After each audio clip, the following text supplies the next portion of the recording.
got to the point in my career where I decided that I didn't want to work for an organisation anymore. I was going to set up my own business, and I was going to work with people producing and curating my own events. And I didn't wait for anyone to tell me to do that. I just decided that's what I was going to do, because I found out through all these different things that I'd done in my career that I was actually quite good at organising people and making things happen, because that's what I enjoy, bringing people together, matching them up and finding ways of creating bigger and better events. So, so I set up my own curatorial company, and I've produced arts festivals. I did pop-up shops. I'll show you some pictures actually. This is while I was working in as a development officer, and we organised a painting project. But sometimes in schools, I think they can be a bit constraining. So we took the students from this primary school out, and we went to the top of a skyscraper in Edinburgh, and we had the whole of the top floor, and we gave all the children a 3-foot by 3-foot canvas, and we asked them, or invited them, to paint a panorama of the whole of Middlesbrough in 2 days. So it was a real fab project, really exciting.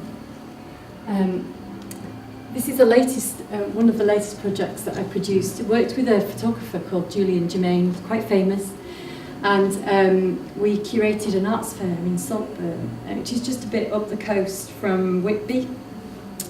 And we had over 100 artists involved in that.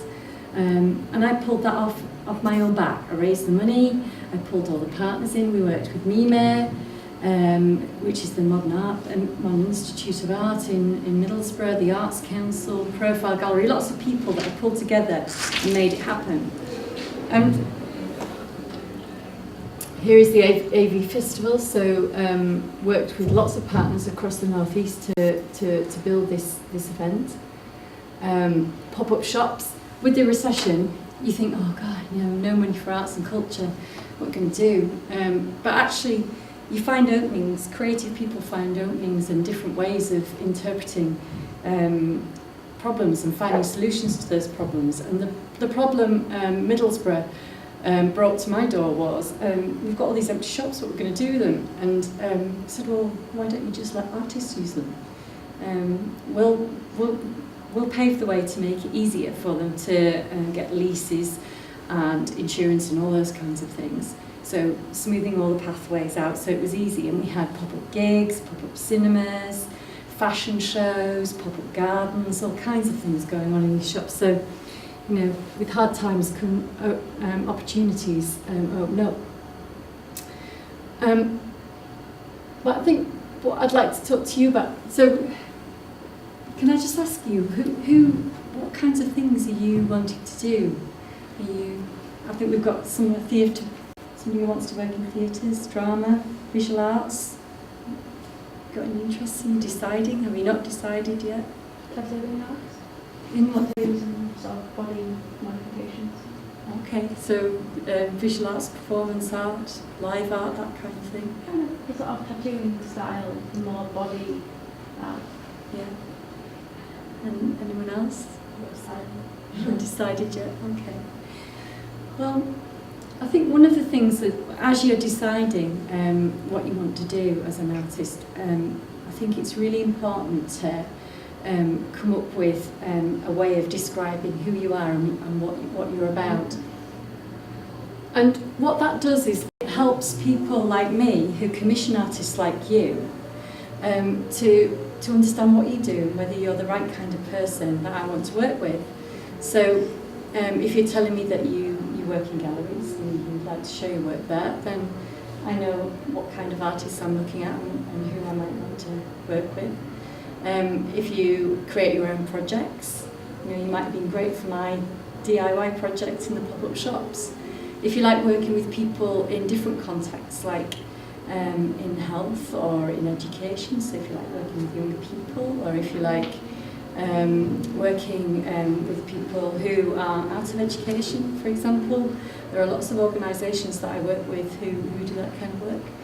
I'm just showing this image here because this is an art gallery called WW Gallery in London, and Deb Wilson was a punk, and that's all she wanted to do. So in the 70s she was part of that scene with the Sex Pistols and all of those other amazing musicians. She has a philosophy which is about I'm not going to wait for someone to tell me what to do or when to do it.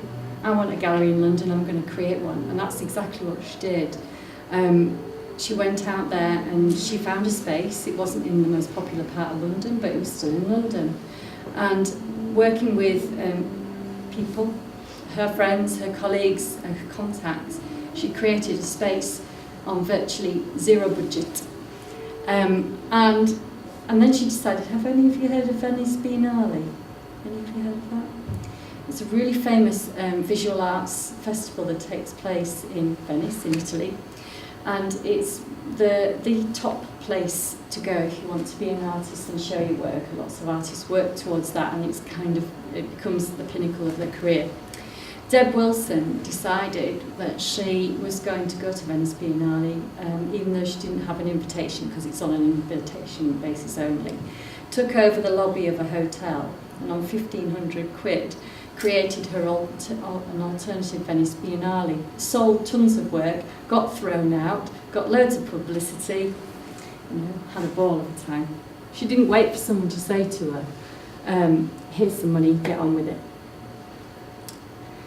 So I'm a curator and I'm a producer. I produce my own events, so I do that. But I'm also an employee at York St John University, and I manage and run the creative business team there. And what we do is, for people in the Faculty of Arts, we support them when they want to set up businesses, whether they're in their undergraduate studies, whether they're in a postgraduate programme, or whether they've left.